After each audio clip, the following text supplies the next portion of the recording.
Good evening and happy Hanukkah and welcome to BJC Mitzvah Day, number 211, a new mitzvah. The prohibition of bestiality for a woman. Mitzvah that keeps us on its way. Found in the third book of Vayikra, Parshas Acharei Mos.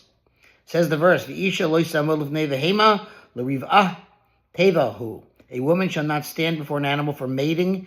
It is a perversion. The previous mitzvah established a prohibition for a man to engage in bestiality. This mitzvah establishes a similar prohibition for women. So, we don't have relations with animals, all right? This mitzvah is also the last of the Arias prohibitions, meaning the prohibitions dealing with different relationships that are prohibited. The Chinuch therefore discusses here many general principles pertaining to the Arias. The Torah commands that women not copulate with animals. As it is stated, a woman shall not stand before an animal for mating.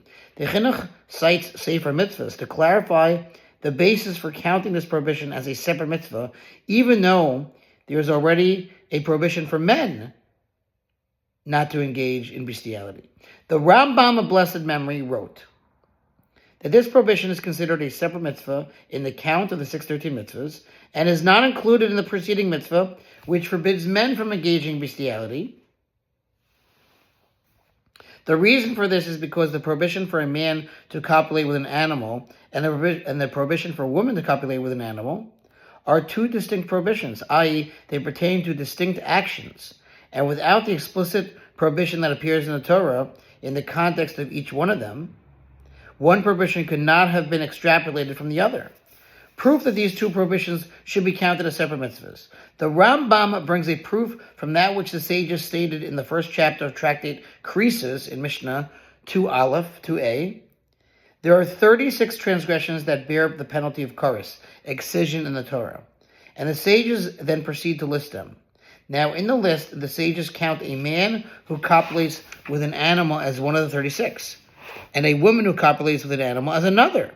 Despite the fact that the sages listed there only general categories, despite the fact that the sages listed in that over there only general categories of transgressions that are subject to kares, not every specific instance of a transgression that is subject to kares.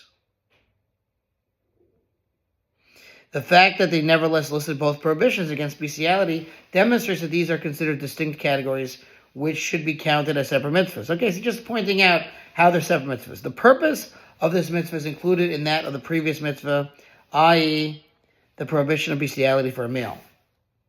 All right, we'll stop here. Continue, God willing, tomorrow regarding the laws of the mitzvah. And this mitzvah does go on a little bit longer than your average mitzvah, but God willing, we'll be done soon. Have a happy Hanukkah to sponsor future mitzvah 36-100 of the gold.